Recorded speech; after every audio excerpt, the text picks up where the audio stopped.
right, let's get started. First off, I know I said this in the last video that I posted, but my phone had messed up and I wasn't able to post videos for a while, but my phone, I got a new one and I'm back to posting videos. Someone asked if I'm going to be posting any more Christmas videos because I happened to post a crochet video. The answer is yes. I have tons more Christmas videos. I have tons of crochet, jewelry making, soap making, all kinds of stuff, and I'm trying to get all this stuff crammed in before Christmas hits. So you're going to be seeing me post a lot of videos here shortly. But for these little ornaments, you may remember making these in school. They are really simple. All you need is some unsweetened applesauce and some cinnamon. Now, you can find cinnamon at the Dollar Tree or Aldi for pretty cheap. I just happen to have a few cans of this McCormick cinnamon, and this came from Walmart. So you're going to need 1 cup of cinnamon and 1 cup of applesauce, pretty much equal ratios. Put that into a large bowl, small bowl, medium bowl, whatever kind of bowl you got, and just stir it together to make a dough.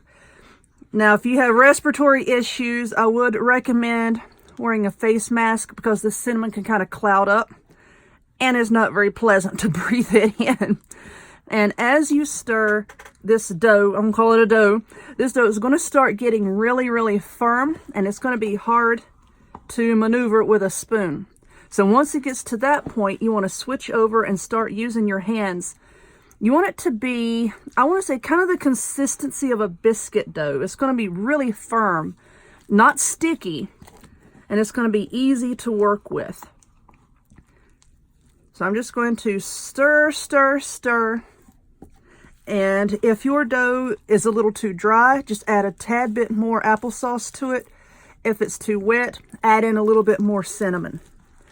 Now, on top of what you're going to need, of course, the applesauce and cinnamon. On top of that, you're going to need some parchment paper or like a silicone mat or something to roll this dough out onto.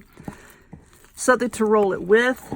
A rolling pin, which I have here, a glass, whatever you want to use to roll it out with. And a baking sheet or something to put them on to dry.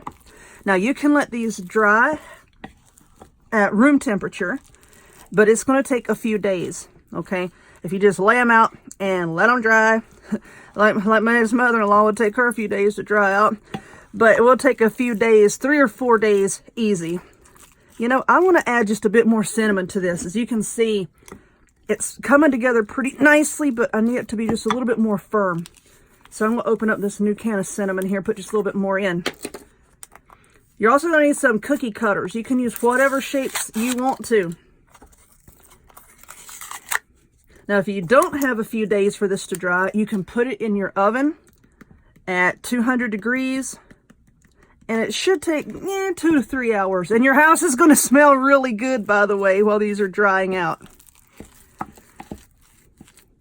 So we're just going to keep stirring until we have a really nice, pliable dough. I refer to biscuit dough a lot, but I guess you could think kind of like Play-Doh, kind of like the consistency of Play-Doh. But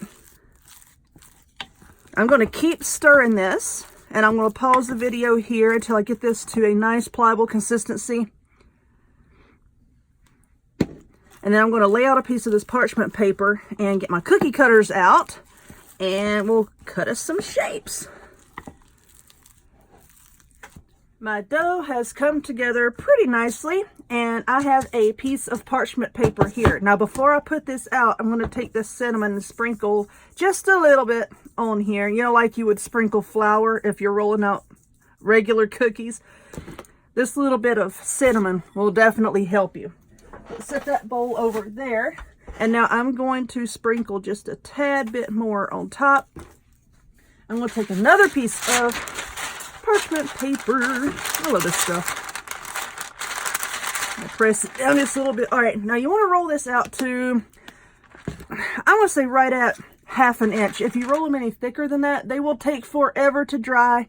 And if you make them any thinner than that, they're going to curl just a little bit on the edges as they dry. And we don't want that. So I'm going to take my trusty rolling pin here and pray that I'm not rolling this all over the darn table.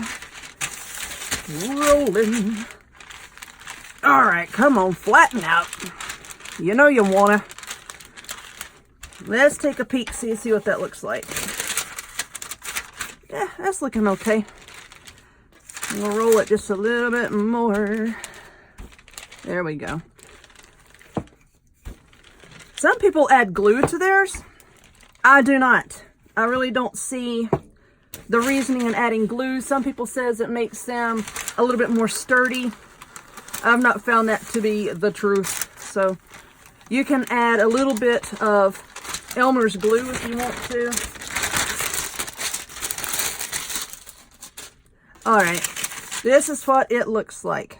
Now, because this is not going to rise, okay, what you see is what you get. So if your surface is not smooth, that's exactly the way it's going to look when they're done drying. So you want to try to make the surface as smooth as possible. This just has a few little rough spots that I can see. I don't know if you can see it on camera or not. I'm going to wipe this off in my hands. Now let's get some cookie cutters. Cookie cutters. Open the cookie cutters. Oh, heaven forbid. Okay, so I've got my Christmas cookie cutter set from Wilton.